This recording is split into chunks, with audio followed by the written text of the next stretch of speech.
Hi guys, I'm Chris, And I'm Mike. and welcome to the 100th episode of the Mitch Rap Pod. How you doing this week, Mike? Here, we did it. All right. I can't believe 100 episodes down. This is Whew. crazy. Oh man.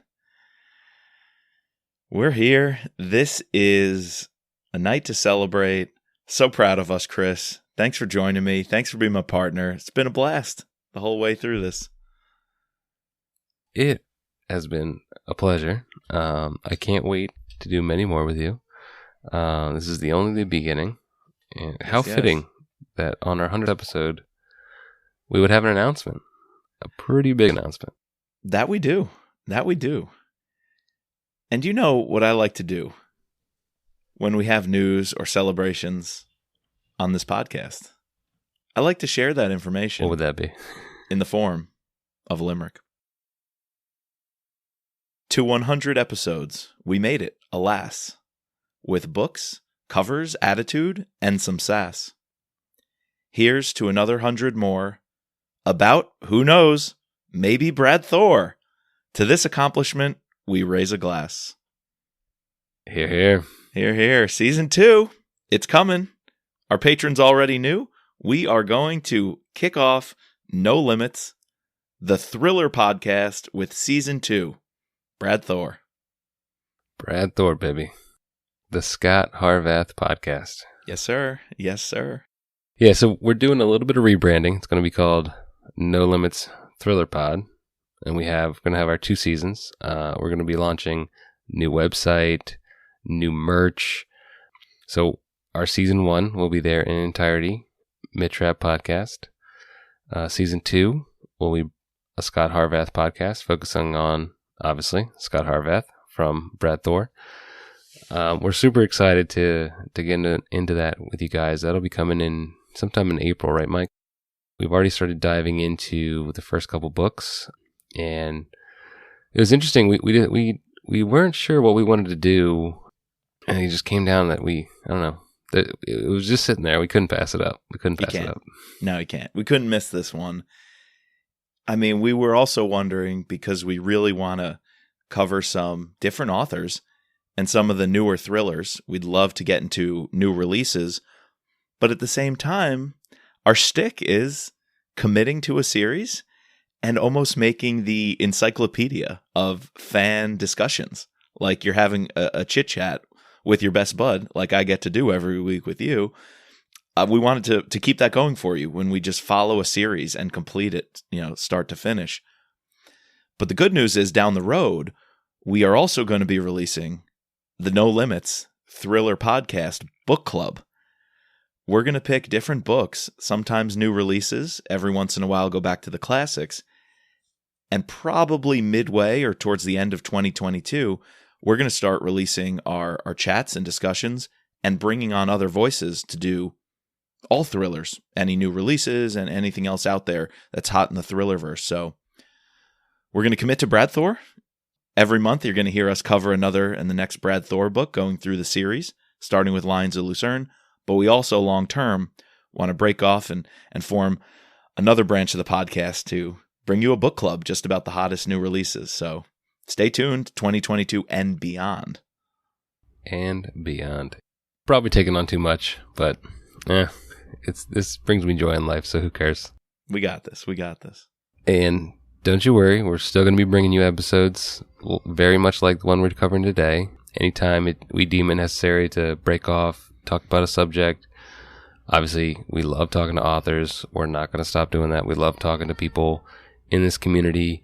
Not going to stop doing interviews. So we will be bringing you those as well, and all through season 2.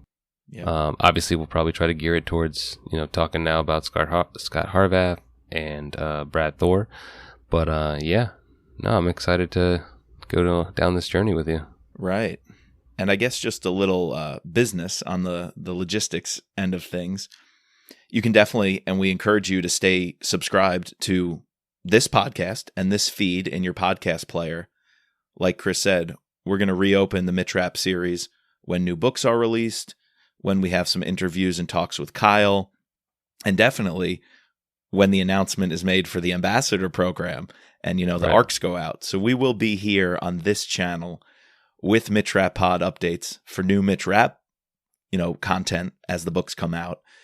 But we are going to, in April, start a new feed for season 2 of the No Limits Thriller Pod. So get ready to subscribe to another feed.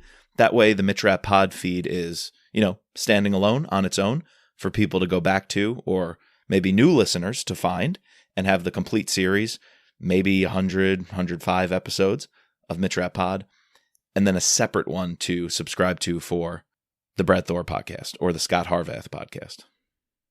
Yeah, and we'll be, from now on, we'll keep you guys updated. We'll let you know when you need to do that transition. But yeah, for now, we still have some things to finish up with Mitch Rapp and Vince Flynn and Kyle. So why don't you tell them what we're covering today, Mike? This is a big one. Anyone who knows us, anyone who's stuck with us, you're in the clubhouse. You've listened to all 100 episodes so far. Consider yourself a clubhouse member. We like to judge a cover by the book. That we do. So today, we are reviewing, recapping the hottest trends in Mitch Rapp Pod covers. We're taking you back to the OGs. We're going to look at the Running Man, Standing Man series. We are even going to have to save some time, maybe just a minute or two, for cover C. My heart can't take it. I don't want to go into cardiac arrest here, spending too much time on cover C. But we're going to go through the covers and in the end share with you our favorites. So before we kick it off, I had a couple questions just about covers in general, Mike. Okay. So can you tell me your criteria for what makes a good book cover in your mind?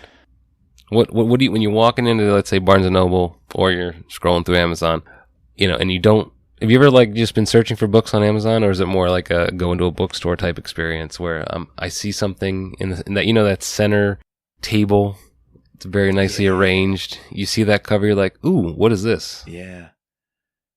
I gotta say, a cover probably has more appeal in the physical bookstore. Sure. I feel like online shopping, it's so much easier to look at the short description. I feel like the first 2 lines of that short description matter a lot more. When you're in a bookstore, that's on the inside of the dust jacket, so you don't see it first. Where online shopping, you might see that description front and center. So, yeah, I think a book, nothing like, Barnes & Nobles. Remember Borders? Do you have any Borders near you growing up? I was a big Borders guy. I don't know. I guess there was more of them around me than Barnes & Noble, and then now they're all gone. What's crazy is Amazon is making a comeback with their own physical bookstores. They single-handedly took them out of business, and now they're bringing them back. Right. Yeah. I went to a big fancy one in Columbus Circle in New York City.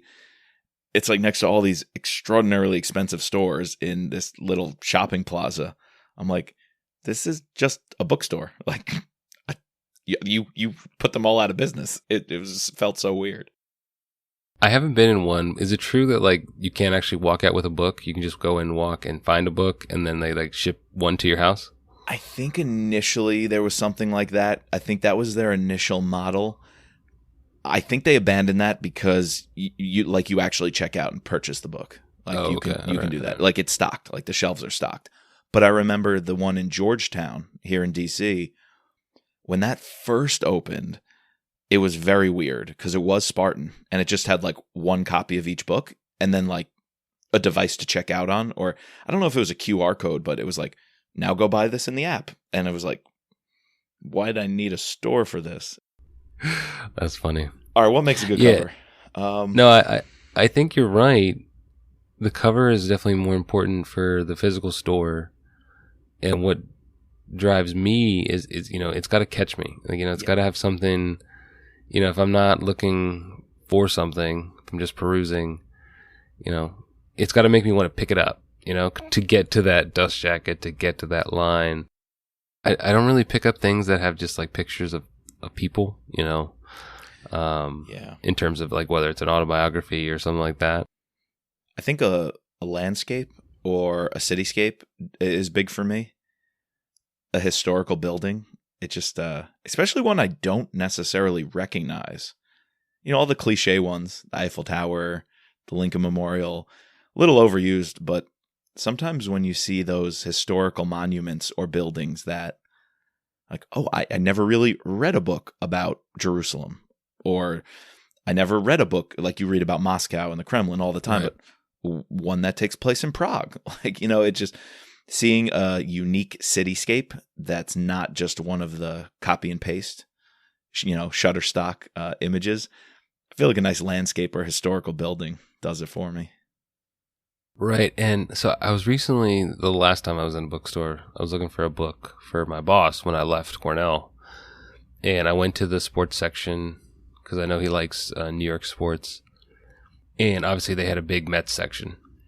One thing I do like is like montages of things. So I picked this one book that was all about like, I should know this, I like baseball, but with 85 Mets.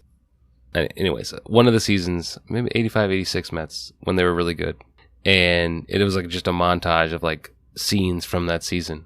I like a good montage, you know, That's like cool. something that's going to be, you know, give me, all right, it's going to be talking about these various events. I'm more likely to pick up that book and be like, oh, what is this about? You know? Yeah, I hear you. That's pretty cool, especially nonfiction. Yeah, nonfiction for sure. I feel like that would, yeah, it's really good for nonfiction. Yeah, I thought you were going to say, what's that famous iconic shot of the Mets player with the ground ball and it goes through his legs? Oh, I know what you're talking about. Yeah. I don't know his remember what name. year that was. I thought it was going to be that shot. Yeah, maybe. How do you fare with the blood, guts, and gore? Do you need a gun? Do you need an assault weapon? You know, do you need that like action shot on a cover of, particularly talking fiction and thrillers, or is that a little on the nose for you? Yeah, I don't really need that. We've seen a lot of them in, you know, through our time with the Mid-Trap series, especially like the German covers. Yeah, oftentimes in international covers, I guess it's just how they perceive, you know, what Americans would put on their cover. Yeah. Ein Mid-Trap thriller.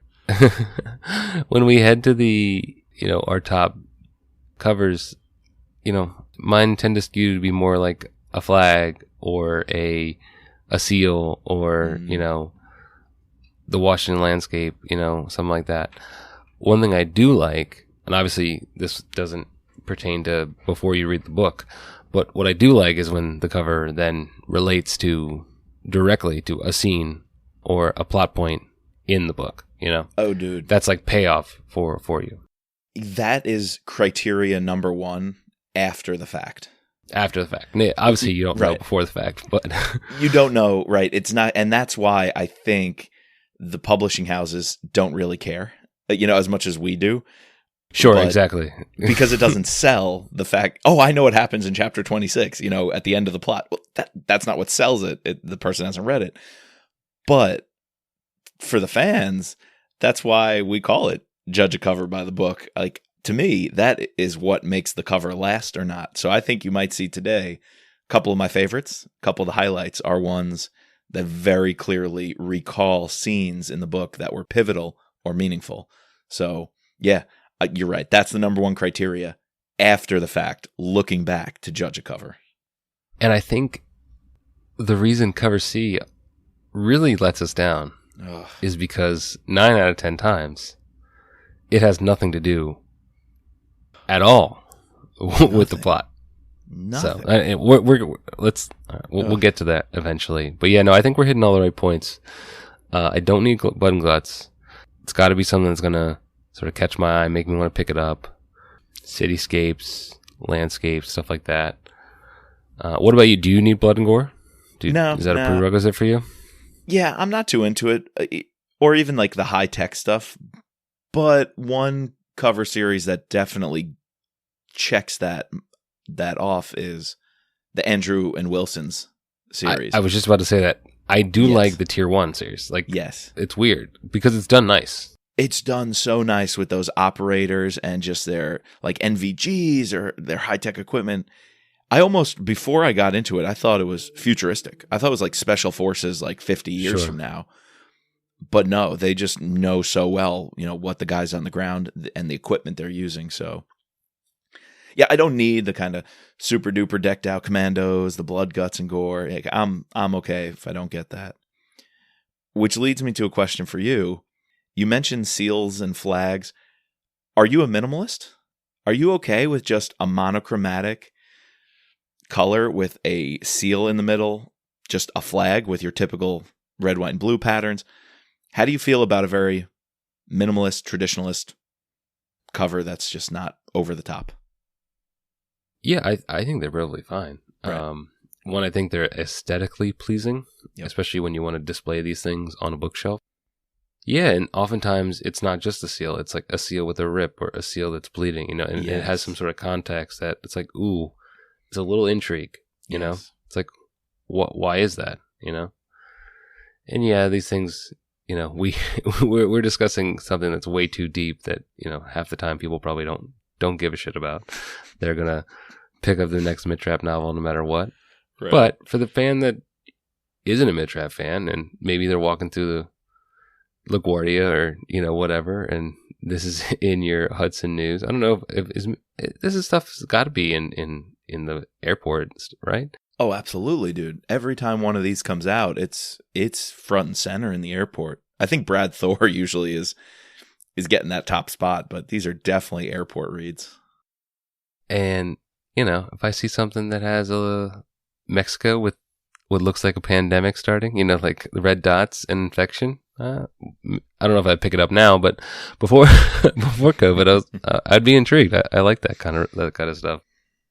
Which is that brings up an interesting point, because I'm really excited. I hope we spend, you know, the next few minutes or a bulk of time on the OGs. You know, the original first edition, really usually the hardcover. When a cover's announced or a book first hits the shelves, you're going to think of that first original hardcover printing.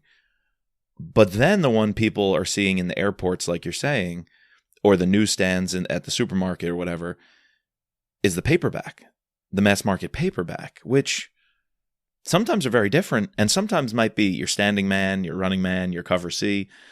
So I'm curious, sometimes the best covers, the most iconic covers, might not be the ones most prominently seen where people are where the foot traffic is. Right. Interesting. Right. And what's really interesting, though, is that now that the series has been around for quite some time, right? When was the first book? 1997 was Term Limits. We've had the benefit that a couple of these have gone through different iterations with different publications. They, you know, re-released the paperbacks. I don't think they ever re-released the actual hardcovers. They did do that kind of rebranding where there's another hardcover where it's a flag, usually red, white, red with the horizontal stripes, or blue, white, blue. Right. You know that one with like the gold seal kind of on half and maybe the Capitol building? Maybe that was just because they wanted that theme to stick. So they went back to the older Vince Flynn novels and redid them. Like, I know Term Limits has that. I'm pretty sure Consent to Kill has one that looks that way. So I feel like that was a theme they were going for a while. That was a hardcover in a second print. In a second print. Right. I think. Because those were all hardcovers, if I'm not mistaken. Yeah, exactly. Transfer Power has it's purple. Really? The three purple horizontal stripes with white in the middle? Yeah, exactly. So they must have gone to old school Vince and reprinted in that brand to have an updated hardcover. I want to get my hands on some of these original hardcovers. Yeah. Anyways, yeah, no, so going back to the originals, some of these are amazing. Oh, yeah. The reason I was bringing up this idea of now that they've been around for a while, we have multiple prints. One of the things we don't have, obviously, is with the newer books, they're all pretty concise. They're all the same theme. It seems like since the Survivor or Order to Kill, at least, yeah, I would say more Order to Kill. From Order to Kill to all the way up to now Oath of Loyalty, it seems like they have the same sort of art direction. Mm-hmm. And I'll have to say, I really like them. I think they've killed them, knocked them out of the park. They're clean, crisp. Just going back and looking at some of these, right? Active, and it's really, we don't normally look at these side by side. We look at them all within one book. So Active Treason and Protect and Defend are essentially the same cover, right? They are, right. Consent to Kill maybe kind of is similar. The flag theme. Yeah, like you have 3 books in a row. It's just a straight flag. And then before that, you get the seal with Executive Power and Memorial Day. Exactly. That very minimalist single color with a symbol in the middle. Did you notice in Protect and Defend, you can't even read the font? Yeah, that's interesting. The red color is kind of blending with the flag in the background. That one probably has the least contrast to make the name and the text pop. I feel like you look at that in the bookstore, you see the flag first, then the title and the author. Where the other ones, you really see the title and the author first. And then some of these old ones like Term Limits, Transfer Power, The Third Option, Separation. Man, you can tell how old these books are. Just, it's true. It's true. They have that, I don't know, what is it, like that matte quality to them and hazy. They scream like this. If you were watching a movie, it would start up and be like, man, this was filmed in the 80s, you could just tell, or the 90s, whatever. It's funny, cool. Seeing the progression. No, it's really cool seeing the progression, through the ages, how we've gone from, old school to this new school Kyle-ness. Yeah. I'm just realizing now, though, it's kind of cool that Killshot has that with some of the blurring. It almost looks like one of those filters for the old-timey photography. It's also it's a little blurry, but it's also like gray and dull and dreary. I mean, yes, that's the theme or the setting of the book, but it almost slots perfectly next to Transfer of Power, which is where it comes in the order of, chronological order. And then American Assassin, I remember they released both the red hardcover and the gray hardcover. I wonder if the gray was so that it fits more naturally with Killshot and Transfer of Power. So the opening 3 have this kind of gray, almost dreary, almost blurred out look to them. Yeah, no, I was thinking about that. And it kind of, so it has the same font that we're using now, right? Ever since, what is it? I guess Extreme Measures, it's been the same Vince Flynn font and title. Or at least the same Vince Flynn. Maybe they changed a little bit for the actual title. But so it's kind of blending the old with the new, showing that, maybe we're overthinking this, but it kind of seems intentional that the actual cover itself sort of blends itself between the Term Limits and the Transfer of Power. But the font is present day. So, I was showing that it was written in present day. That's interesting. Yeah, that's just what I was gaining from that. Yeah. So basically, the stages I see are kind of early Vince. Definitely could tell much more like late 90s, early 2000s. You have Executive Power and Memorial Day putting their own stamp on it with this modern, crisp. And if I remember, Memorial Day almost glistened. Executive Power too. It was almost like golden. They were shiny. Executive Power and Memorial Day do the opposite. They almost become shiny. Then you get into the flag trio, 3 in a row with just a flag theme. Extreme Measures with the Capitol building front and center, I feel like is starting something new. Because you got the Capitol building, then you've got the Lincoln Memorial. The next 2 also have buildings. I feel like that's a stretch of 4 that have a building front and center. Though I don't know where the last man is. Because it's kind of blurry in the background. We never figured that out, yeah. Yeah, we couldn't figure... And Survivor. I still can't figure out that tower. Right. We couldn't figure that out either. Yeah, I really want to know. So I feel like there's a clump there, right? With buildings. Yeah, and then you get this run of just things that pertain directly to the book, starting with Kyle's first full book, right? With Order to Kill. And then you have like Enemy of the State harkens back to American Assassin. It's essentially the same cover, just different. They are, yeah. Red War was an interesting twist. It's almost a cartoon. Almost. It kind of reminds me of, I feel like Oath of Loyalty is similar to it. I would say, yeah, Red War and Oath of Loyalty are almost the more modern, sleek looking modern artwork. Very crisp lines. Yeah, and we're going to post these sure on our socials. So if we're doing our best to describe it. You guys know if you're listening to this pod, you know generally what we're talking about. But just if you're interested and want to, as we're talking about this, look at it. We'll have these available on our Instagram, on our Twitter, Facebook, whatever. It's really cool to actually look at these all side by side, and you can see this progression of the story. We've never really done that before, or at least I haven't. There's probably zero merit to any of this. Yeah, it probably makes no sense. It was not intentional. They probably had many other criteria than what was in the book before this, or is this a clump of 3 or 4 that have a similar vein?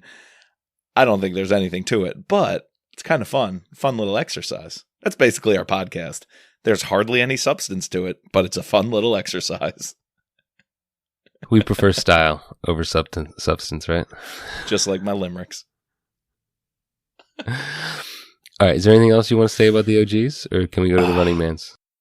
Yeah. Do we do our favorites of these, or are we just going to do favorites overall at the end? We could do either. I don't care. We'll do it at the end. Okay. Okay.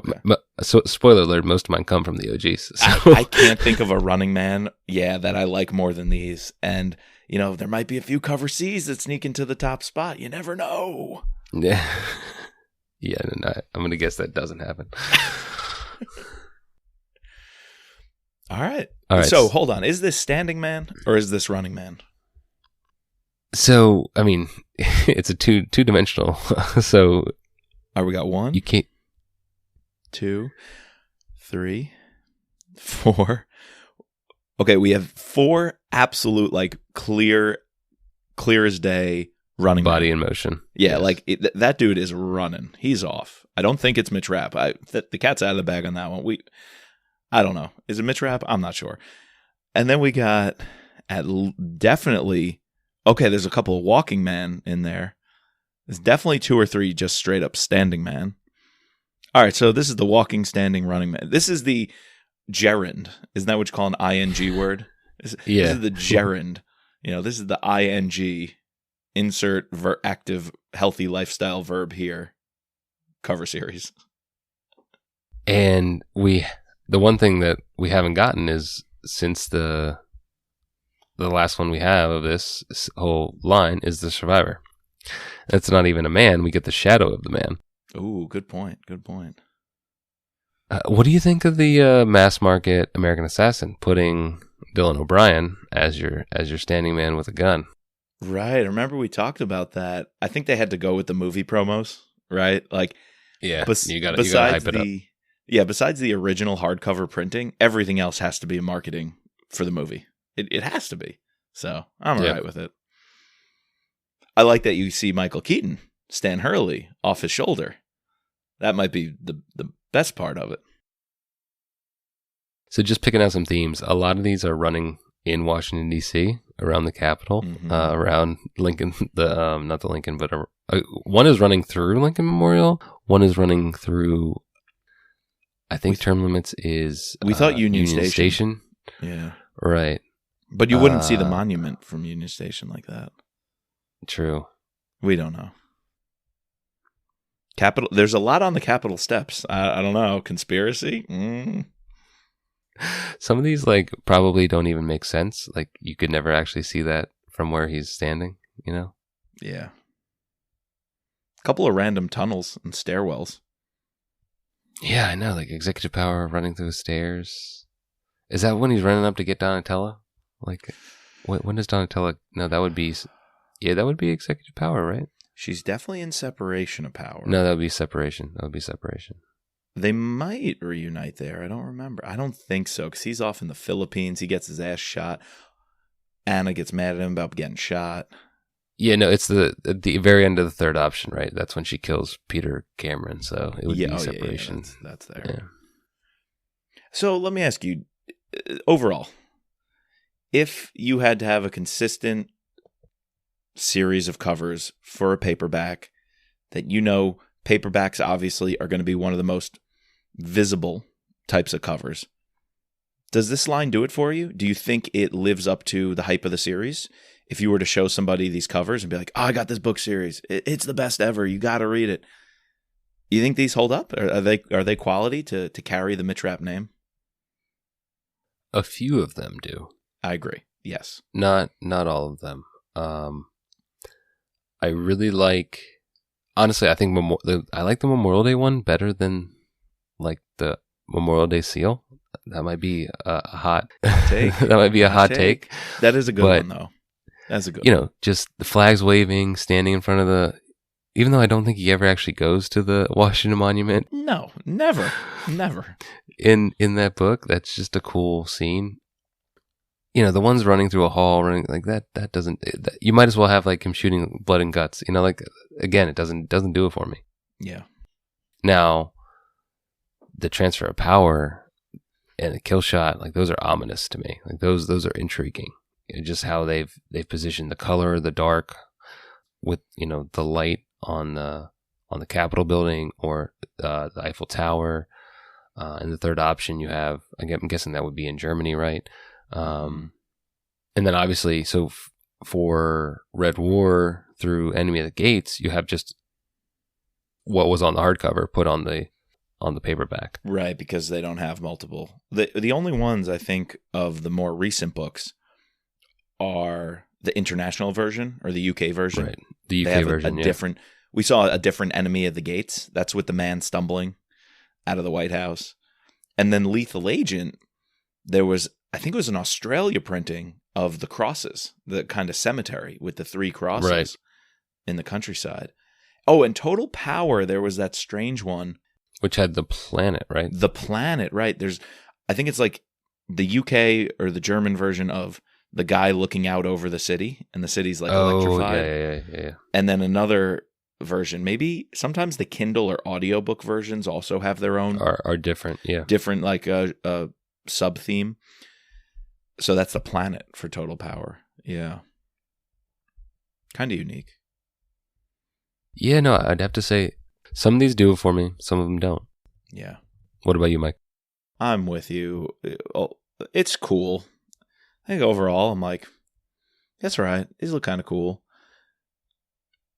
Some of them work, some of them don't. So, yeah, I don't have much more to say than that, except I'd be hard-pressed to say any of these make my list for best overall covers.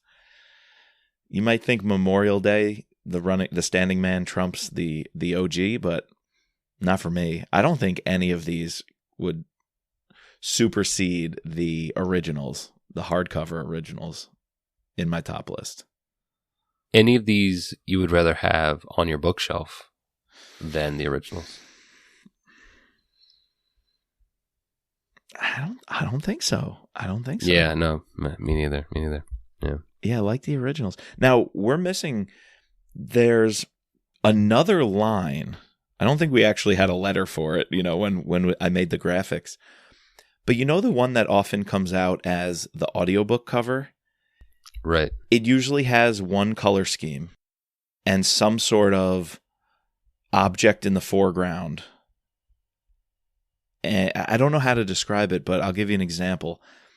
I remember there was the one, and it always comes up on my audiobooks, sometimes even my Kindle books. There's a one that was like that lion, which was the foot of the bridge. What was that book for? Oh, I'm trying to find it. But do you know that line I'm talking about? Maybe some of you guys do. They're definitely the audiobooks usually, I think. And I'm trying to find some examples. Okay. The third option. Look at I. Look at I. Do you know that line of covers? That's the Kindle or the scribed, right. what they have on Audible. Yeah. Look at separation of power. E. Cover E. Yeah. No, that's the line that's on the like Amazon or whatever, But I don't know if I've ever seen those as paperbacks. No, I have not. And like one of the ones of that line that I really like is Extreme Measures. It's like one of the brightest color covers we have with the flag waving. It's like one of the better flag waving ones that we've seen. Yes. And we got that also for Lethal Agent, which I thought was a really cool one, where you have now the Lincoln Memorial or the Jefferson Memorial, right? And the trees, those are traditionally cherry blossoms, but now instead they're like the virus, the what would be red dots on like your right pandemic, what Plague Inc. right game. Yes. Are substituting for the cherry blossoms. So like that one was pretty cool. But yeah, no, this is like the whole audiobook line / Kindle line. Dude, look at my favorite of that series. And I'll be honest, I think this line trumps the Standing Running Man line. Oh yeah, no, this line is very good. I almost wish these were the standard paperback, like the first mass market paperback edition were these. Look at Protect and Defend. And even this line for, you said Extreme Measures is pretty good. I believe it's Executive Power. There was one that I liked. No, not Executive Power. Let's see if I can find that one again.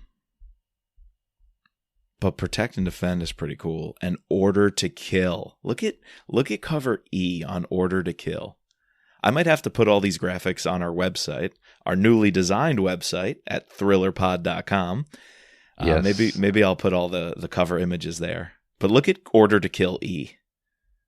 That's pretty baller. That's a really good one. Yeah, no, you're right. So it's like something that's in the foreground with the title at the very front. Sort of. I like those a lot. All right. They're just an art. I'm not an artist. I didn't study graphic design, but those look aesthetically pleasing to me. They do. They do. Contrast it next to right next to it, like the Order to Kill with the helicopter and the blood in the middle of the helicopter. Like, it's just, I don't know. I'd rather pick up this other one. Was like, what is this, a mosque or somewhere in the Middle East, right? Yeah. Yeah, so I think a lot of those are better than the Running Man, but what can you do? I actually saw some of those for the first time when I listened to the audiobooks, which you convinced me on. I'd never really read them in the past. And then when I pulled them up and saw these covers for the first time, I was like, that's pretty cool. That's better than most mass market paperbacks I've seen. All right, so is it that time? I think it's time. Hold on, let me just go get another drink. Might need something stiff. I want to know whose brilliant idea was to come up with this line of book covers. Oh God, it's been the running gag in this segment from all of our part 2 book pods, part 3, whatever. Whenever we talked about the covers, but cover C, man. I just need to give a disclaimer. We did not plan this. No, it just organically happened. Like the first couple of books, we're just like, oh, that cover, that kind of sucks. And then the next book, you know what? Yeah, that's my least. Yeah, that cover kind of sucks. And then after like 4 or 5, I'm like, wait, these covers all look the same, and they all suck. Like that, it just happened. It was natural. It had to be that way. We didn't force it. I was a little nervous, Chris. I'm not that funny. I was like, podcast, they got to have a little bit of humor. I don't know how you're going to have to take, the lead on that one. But no, cover C gave us all the humor we need. Cover C. In my life, I've started like referring things to myself. No one gets it besides me. But as like that's some cover C bullshit. That's the cover C right there. Yeah, I'm grading papers, right? 100, 180, 100, cover C. I think it hit a peak. So first of all, let's just say the colors. Pastel? Why are there pastel covers in the Midrap series?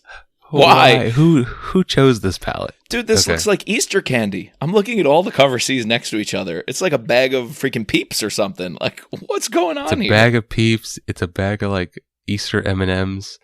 Why? But so originally it was like, well, the first time they showed up, right, was Transfer of Power and the power lines. Okay. And we're like, so bad. We're like, what the fuck? When is Mitch Rapp in a field with some power lines? And it looks like a pretty powerful storm coming in. Like, you shouldn't be near those power lines, Mitch. No, you should not. You absolutely should not. Plus, when does Mitch go to Kansas? Let's be real. Exactly. In the plains, in the Great Plains. When does he tap his heels, pick up Dorothy and Frodo, and go to fucking Kansas? When does that happen? I honestly think these are just covers stolen from the Jack Reacher series. You know, in that series, he goes from town to town solving a mystery. And I really, truly think they hired the same people. If you go look at some of those covers, they look very similar to these. But, you know, you get these run of just guy. All of them have a guy in a coat, sometimes with a gun, sometimes not, staring away from us. Typically with power lines, we have 1, 2, 3, 4, 5 with power lines. We have a couple more with like either fences or barbed wires. And then what really put it over the top was freaking separation of power, man. Oh, the train in the middle of winter. The train in the winter. I think we talked for like at least 10, 15 minutes on the separation of power pod about the train. God, when did Mitch in separation of power go to Russia and have to hop on a train? Dude, I'm willing to bet you in this entire series, I bet I can count on one hand the number of scenes where it's snowing. Am I right? Yeah, I can't even really think of these books. When is he in winter, cold weather? He hates the cold weather. In Total Power, there's snow. Total Power in Asheville. He goes in the winter. Mm-hmm. Yeah, exactly. He goes out to Jed's place in the winter. Okay. Honestly, does Mitch Rapp in any cold weather gear or fighting stand out to you at all? Yeah, I think, what's the one with the bomb and Agent Rivera? Is that Protect and Defend, or is that Agent Rivera is an act of treason because she's a Secret Service agent. Right. So he sleeps with her at the beginning of Protect and Defend. Where do they go together? No, so like the beginning, I think that he describes that attack happening in like, January, February, right? Or maybe December. I guess that would make sense, right? If he's about to become the president, the inauguration would be. Yeah. Yeah. So. What about the friggin' boat? Come on, dude. The dock and the boat in Extreme Measures? What? That's up there with the train. That'd be a better cover for Memorial Day, which instead he's in the middle of Charleston a field Harbor, with barbed right. wires. Yeah, in Charleston Harbor. Like, what's going on here, man? Although I'm very happy with Consent to Kill, safety first. 25 miles an hour. At least we know what the speed limit is on this particular street where Mitch is walking. Because if that sign wasn't there, somebody might be going 30 miles an hour, and you know what happens. Bad things happen when you speed. And also, you can make a right turn. I know a lot of listeners, you're wondering, at this intersection, can you make a left turn? Can you make a right turn? I actually personally want to know if U-turns are allowed, but there's no sign. So if there were a sign that said no U-turns, I'd have some clarity on that. But thankfully, at least the sign says you can make a right turn at a suggested speed of 25 miles an hour, safety first. So at least they put the sign there for us on Consent to Kill. What the fuck? Why is the sign there? Wait, hold on. We never talked about this. Term Limits is that the Brooklyn Bridge? God damn it. We did bring that up. I actually remember us arguing over, is it the Brooklyn Bridge? And I think we said yes. I think so. Or was that a different cover? Because there was a bridge on on another cover for sure. Maybe it was that. That's the Brooklyn Bridge on Term Limits. Why? Oh my! See, this is just incompetence, straight up incompetence. I don't get it. I honestly, I don't get it. Read the book at least. That's Hold on. all I ask from you. Did you realize Pursuit of Honor? There's a second Oh my God, he's pursuing somebody. Pursuit of Honor. So they put a second person. Okay, when is he in a foot chase with Hakeem or Kareem in the middle of a desert with tumbleweeds? They are in like Iowa, right? They're like Sure, but Mitch is never there tracking them in Iowa. true. Yeah, they come back. Yeah. This is two dudes like trumping through the woods, like or not the like trekking across the desert. So when we were putting this together, one thing we realized that I don't know how this slipped our mind. Probably because we wanted to not pay too much attention to cover C. It doesn't garner our that many brain cells that we are currently putting into this. But there's a little nugget on each of these covers in the form of a little one-liner, right? That's true. Get tagline. We have American Assassin, one nation's hero, one nation's terrorist. You want to hear this gem? Guys, you're going to be blown away by this. Transfer of power. Think everything you love about the first Mitch Rapp book and just how powerful that story is summed up in this line. I can't get through it. You can't even say it with a straight face, can you? You can't even say it with a straight face. Only one man can save the nation. Only one man can save the nation. Oh my God. Memorial Day. The fate of the nation is in his hands. Consent to kill. The hunter has become the hunted. Act of treason.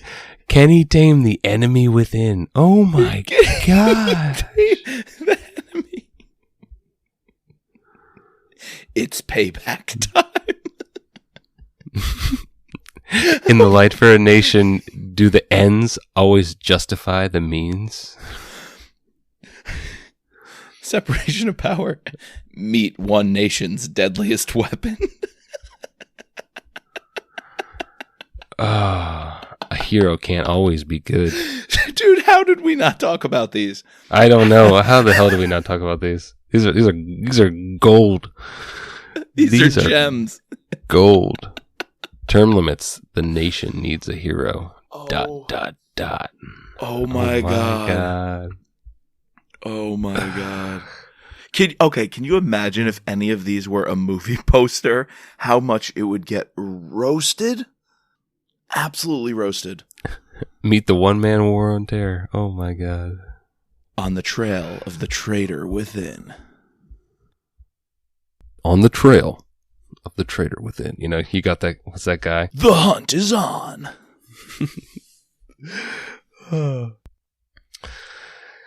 Yeah, so we've spent enough time on cover C. I think we should just move on. It's, let's say not a highlight of the covers. Yeah. Probably a low light.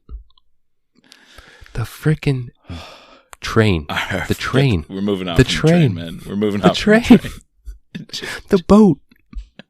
The tumbleweeds. The Brooklyn frickin' Bridge. The power Mitch has lines. never gone to New York City. Has he ever gone to New York City? Oh, he gets Glenn Adams. Glenn Adams, right, takes him on the street. Yep, exactly.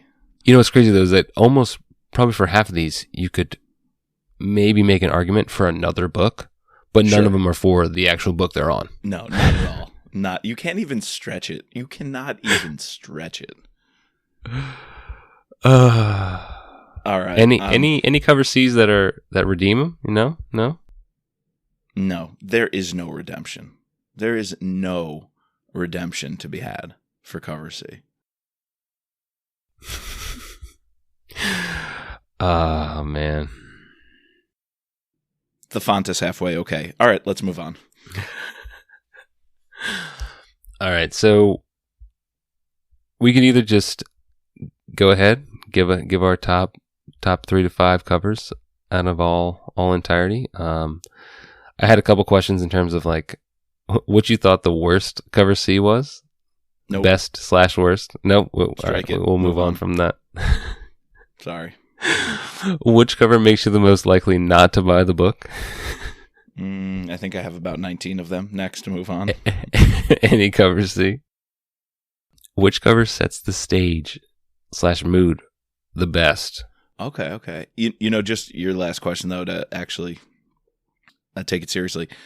I think least likely if I were an American to buy those, what was it, the Hungarian or Romanian covers, which has like the 2 panels. There's a top half and a bottom half. Oh, right. And one's like a couple holding hands on a bench, and the other one is like a security guard with an assault rifle. I feel like I just wouldn't buy that crap. I'm sure over there, who knows, they might eat it up. They might love that, but those were dumb. There was like 3 or 4 of them. They were dumb. Yeah, no, I agree. Sets the stage. Okay. I think let's just stick with the OGs because that's easier. Yeah, I think you're right. Or though, should we do a quick roundup of those really cool, like, international, like, really totally random ones, even if they're not going to be our favorites? I just think, like, which was the one where Grisha has the red dot lined up on him, and so the cover has the dot on him? That would be Order to Kill. Order to Kill? Yeah. Yes, I'm not going to lie. Go back and look at our Instagrams. Some of the international covers are pretty cool. Yeah, they are. There's a lot of them, so it's kind of hard to really dive into them. A lot of the German ones, intense, spec ops people. Yeah. Taking that tier 1 Andrews and Wilson to the friggin' max. Very Jason Bourne-esque. Yeah, that's true. Do you remember the one with the bloody bench and the hand? Yeah, see, like that makes cool. sense. That's cool. That's cool. Yeah, I think that must have been Consent to Kill because no, American Assassin, because it was American Assassin. His first kill on the bench in, what is that, Istanbul? Right. The guy on the bench with the cell phone, he slaps the cell phone out of his hand. Right. All right, that was a cool cover. Anyway, and he gets in too close. Yeah, exactly. Makes it personal. Never just thought we'd round up some of those international covers that are pretty decent. All right, so if I had to pick from the originals, I'd probably have to go. This is hard. None of them really like. They're not very descriptive. They're not very descriptive in terms of telling you really telling you. Like, I feel like the Running Mans or even the cover Cs, even though they don't actually tell you anything, but they pretend to tell you, like, oh, this is what the novel is going to be about, right? More so with the originals, we just get like a general vibe of, picking like one word, what is this book going to stand for, right? For some reason, Extreme Measures really calls out to me with like the explosions behind the Capitol building, because especially you have the explosions that actually go off right near the Capitol. Hawk and Dove, Bobby Vance. Yeah, I really like the enemy at the gates. Oh, dude, especially that the what is that? A post in the gate. It's like on one side of the N, but it's on the other side of the M. So it's like, the duality is the enemy inside, outside. Sure. Yeah, it'd have to be. It'd have to be those. Are you saying those are top 1, 2? Or are those slipping into a 4 in terms 5? of like which ones are sets the stage best for the actual novel? Yeah, I hear you. It's a little on the nose, but Term Limits does that kind of well. Yeah, especially. I actually, that should be the winner with In the Crosshairs. The crosshairs on the Capitol. I mean, it's a little racy, right? A little edgy, but I think that's what gave Vince the edge with Term Limits and really picked up some steam for him, is that he went there. It's also the first and second edition have the crosshairs. The second edition, I think a lot of people would say, is more artistically done, or it has more of a pop, a wow factor. But Yeah, that one just tells you what the story's really going to be about. And don't forget, dude, although in the scope of the series, it ended up not being that big, when you read it, one of the biggest oh shit moments, besides, Consent to Kill and Anna and whatnot, besides that is separation of power. When Hank Clark throws the dude out the window, when he goes on TV and exposes Mitch's identity, separation of power is pretty cool at having the window right there, because it's a compelling cover. A window at night lit up in the Capitol building. So just visually, you're like, cool, going to be an interesting story. And then after you read it, man, it packs such a punch. Yeah, you picked my top cover. Really? Number one? For me, number one. Yeah. Wow.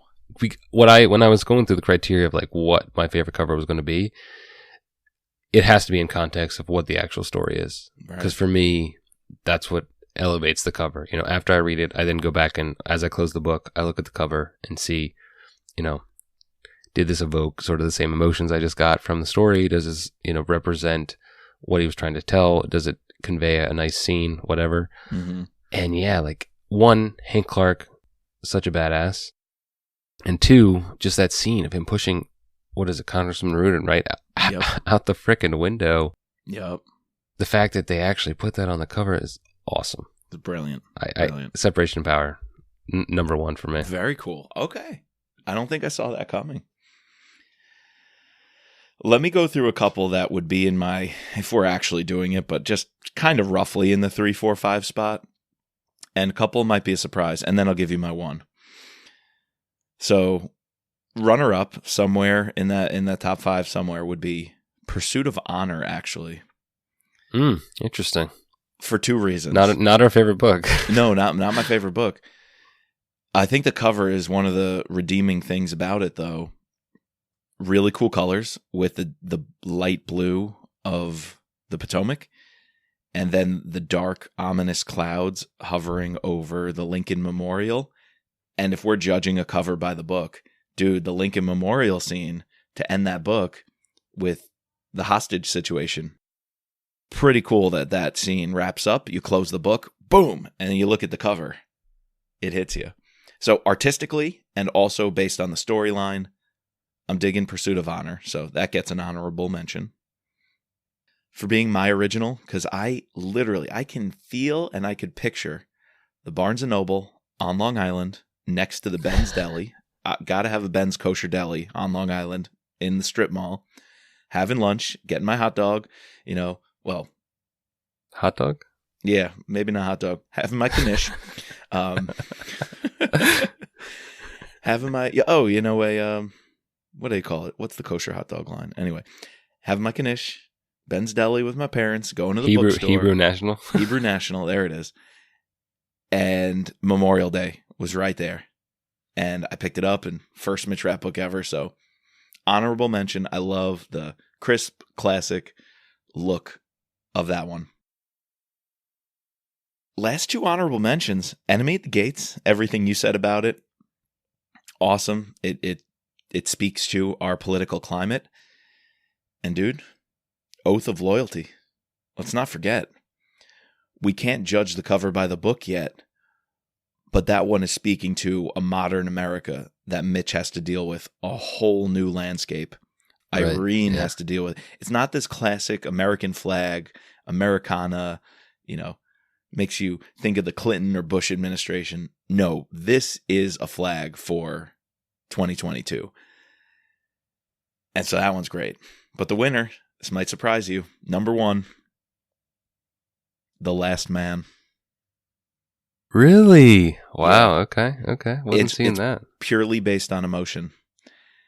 That guy, which could actually be the Standing Man, the sullen nature of it, the blurriness of it, almost nothing's clear, I think just speaks to Vince's personal life and journey, and just it's almost he's walking into the shadows, walking into this blurry abyss. Almost, I could see it, the ending of a movie when it's a really emotional, dramatic closing to something. And I just feel like the way he wrapped up that book, wrapped up his life, wrapped up his custodianship of Mitrap. It's so iconic, man. It's so meaningful. I just think that cover and that book is such a meaningful ending of a life well lived. I'm giving that the number one spot.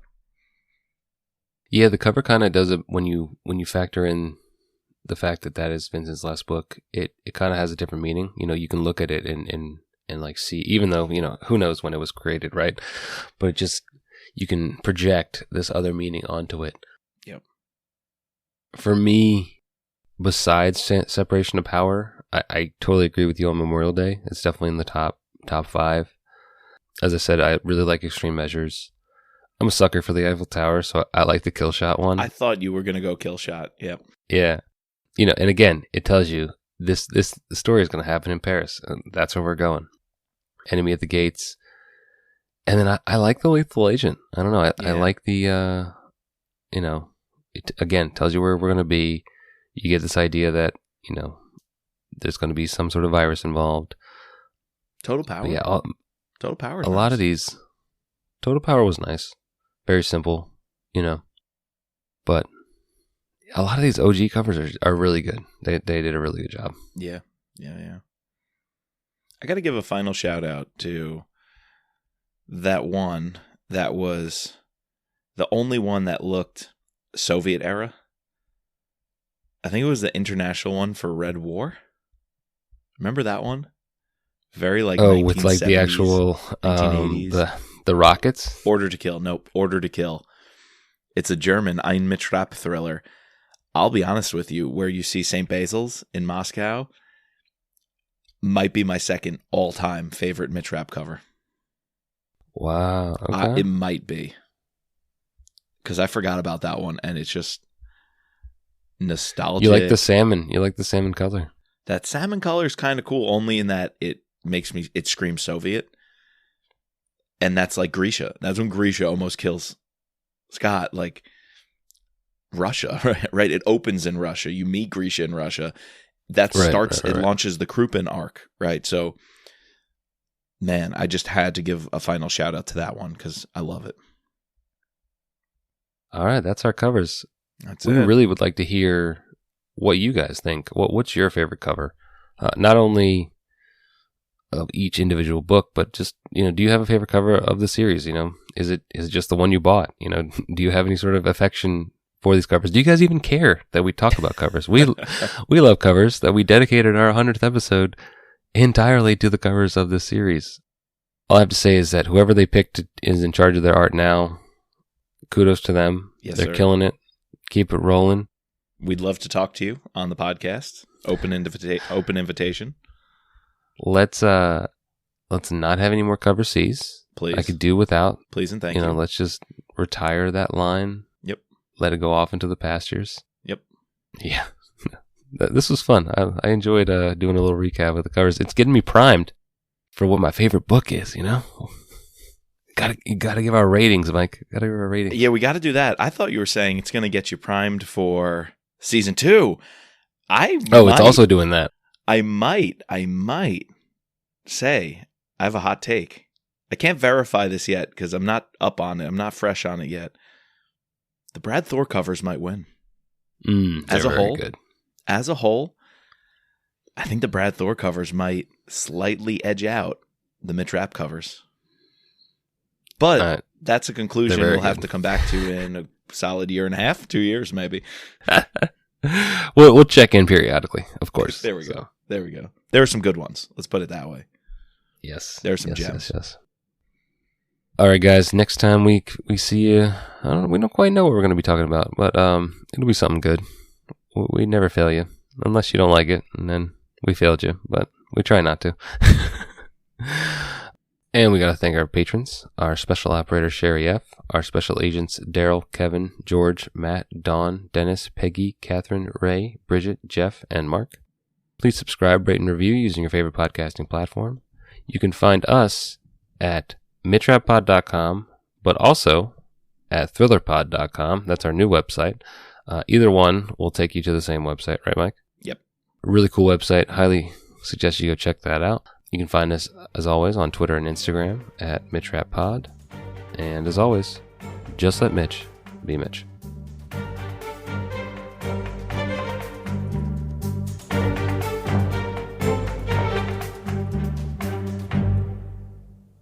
Just a disclaimer, this podcast is not affiliated with Vince Flynn, Kyle Mills, or Simon & Schuster, but thank you to them for bringing us the wonderful world of rap.